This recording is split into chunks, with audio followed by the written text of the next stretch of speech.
प्यारे साथियों, इस जंगल की पुरसारियत का एक और सबूत ओकापी नामी जानवर है।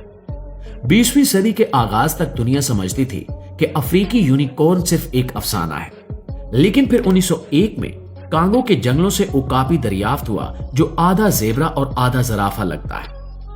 एक घोड़े के साइज का जानवर जो हजारों सालों तक इंसानों की नजरों से ओझल रहा। इसके अलावा मकामी कबाइल का दावा है कि इन्होंने एक छोटी गर्दन वाला हाथी जितना बड़ा जानवर देखा है, जो डायनासोर से मुशाबहत रखता है। अगरचे साइंसदानों के पास इसका कोई ठोस सबूत नहीं है, लेकिन माहिरीन हैवानियात ये तस्लीम करते हैं कि अगर दुनिया में कोई ऐसी जगह बची है जहां कदीम दौर का कोई जानवर छुपकर जिंदा रह सकता है, तो वो सिर्फ और सिर्फ कांगो का यही काबिल रसाई दलदली इलाका हो सकता है, जहां इंसान कदम नहीं जमा सकता। कांगो का जंगल सिर्फ जानवरों का ही नहीं, बल्कि जमीन का कार्बन बम भी है। 2017 में, यानी सिर्फ चंद साल पहले, साइंसदानों ने सैटेलाइट इमेजरी और जमीनी तहकीक से यह इंकिशाफ किया कि कांगो के जंगल के वस्त में एक बहुत बड़ा पेट लैंड मौजूद है।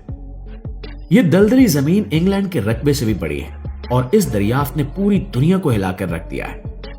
हैरत की बात यह है कि यह इतना वसी रकबा सदियों तक इंसानों की नजरों से ओझल रहा। यह पेटलैंड अरबों टन कार्बन अपने अंदर समोए हुए है। अगर यह जंगल सूख जाए या इसे आग लग जाए, तो इससे निकलने वाली गैस पूरी दुनिया के माहौलियाती निजाम को तबाह कर सकती है।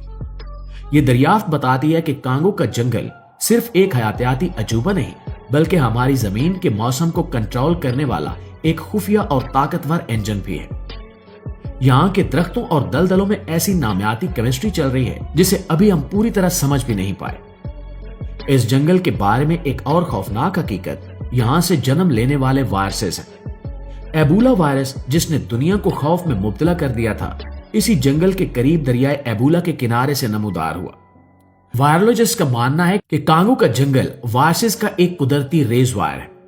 यहाँ की चमगादड़ों और जंगली हयात के अंदर ऐसे कदीम वायरस मौजूद हैं जो अगर जंगल से बाहर निकल आए तो इंसानियत के लिए खतरा बन सकते हैं।